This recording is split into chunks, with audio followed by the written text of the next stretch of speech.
Hi friends, இந்த வீடியோவில் வந்து நம்ம என்ன பார்க்க போகிறோம் அப்படின்னு கேட்டிங்கன்னா, இப்போ வந்து விராட் கோலி மற்றும் ரோஹித் சர்மா ஃபேன்ஸ்க்கு வந்து ரொம்ப ஒரு முக்கியமான விஷயத்தை பற்றி தான் பேச போகிறோம். 2027 வேர்ல்ட் கப்பில் வந்து அவங்க வந்து இடம் பெறுவாங்களா மாட்டாங்களா அப்படின்ட்டு ரொம்ப பெரிய ஒரு கேள்விக்கு இப்போ வந்து கிட்டத்தட்ட ஒரு பதில் கிடச்சிருக்கு. ஸோ அந்த ஒரு விஷயத்தை பற்றி அந்த வீடியோ நம்ம டீட்டெயிலாக பேச போகிறோம். இப்போ வந்து ரோஹித் சர்மா மற்றும் விராட் கோலி இந்தியன் கிரிக்கெட்டோட ஒன் ஆஃப் த லெஜெண்ட்ஸ் அப்படின்னு சொல்லலாம். ஸோ அவங்க வந்து ஆல்ரெடி வந்து டெஸ்ட் மற்றும் T20லேருந்து ஆல்ரெடி ரிட்டையர் ஆகிட்டாங்க. ஸோ இன்னும் பாக்கி இருக்குது ODI ஃபார்மேட் மட்டும்தான். ஸோ அதில் கூட வந்து இப்போ வந்து லேட்டஸ்ட்டாக வந்து ஆஸ்திரேலியா டூரில் வந்துட்டு ஃபஸ்ட்டு மேட்ச் 2 பேரும் ஃபெயிலாக இருந்தாங்க. அண்ட் செகண்ட் மேட்ச்சில் ரோஹித் சர்மா அட்டகாசமாக இருந்தாங்க. ஆனால் விராட் கோலி செகண்ட் மேட்ச்லையும் ஃபெயிலாக இருந்தாங்க. ஆனால் வந்து தேர்ட் மேட்ச்சில் வந்து விராட் கோலி மற்றும் ரோஹித் சர்மா ஒரு ஷோவை பார்த்தோம் அப்படின்னு சொன்னால் ரோஹித்தோட செஞ்சுரி அண்ட் விராட்டோட 70 ரொம்ப சூப்பராக இருக்குது. And they are back to the form அப்படின்ட்டு அஃபீஷியலாக அவங்களே வந்து சொல்லியிருந்தாங்க.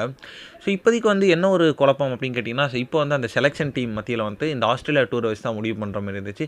ஸோ ஃபஸ்ட்டு மேட்ச்சை பார்த்தோன்னே இவங்க 2 பேரும் இந்த 3 மேட்ச்லையும் ஃபெயில் ஆகிட்டாங்கன்னா, ஸோ அவங்கள ஸ்ட்ரெயிட்டாகவே வந்து 2027 வேர்ல்ட் கப் ஸ்குவாட்லேருந்து தூக்கிடலாம் அப்படின்ற மாதிரி ஐடியாவில் இருந்தாங்க. ஆனால் வந்து அவங்க யாருக்கும் அதனால தான் அவங்களுக்கு ஸ்ட்ரெயிட்டாகவே வந்து அந்த 3 மேட்சும் வந்து ஆப்பர்ச்சுனிட்டி கொடுக்கப்பட்டுச்சு.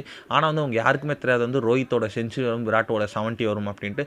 இப்போ வந்து செலக்டர்ஸுக்கு வந்து ரொம்ப பெரிய ஒரு தலைவலியாக இருக்கிறது ரோஹித் மற்றும் விராட் கோலி அப்படின்னு சொல்லலாம். ஸோ இப்போதைக்கு வந்து கிட்டத்தட்ட அப்டேட் ப்ராப்ளம் அவங்க வந்து மேக்ஸிமம் வந்து ஆட போகிறாங்க அப்படின்றது இப்போ நியூஸ் கிடச்சிருக்கு. ஏன்னா வந்து நல்ல ஒரு ஃபார்மில் இருக்காங்க. அண்ட் எக்ஸ்பீரியன்ஸும் கொஞ்சம் கூட்டிகிட்டு போனால் நல்லாயிருக்கும் அப்படின்ட்டு ஃபீல் பண்ணுறாங்க. ஸோ அதனால் வந்து கண்டிப்பாக வந்து அவங்க 2 பேரும் வந்து வேர்ல்ட் கப் ஸ்குவாடில் இருப்பாங்க அப்படின்ற நியூஸ் கிடச்சிருக்கு. ஸோ இந்த ஒரு விஷயம் 2 பேர் ஃபேன்ஸ் மத்தியில் ரொம்ப ட்ரெண்டிங்காக போயிட்டுருக்கு.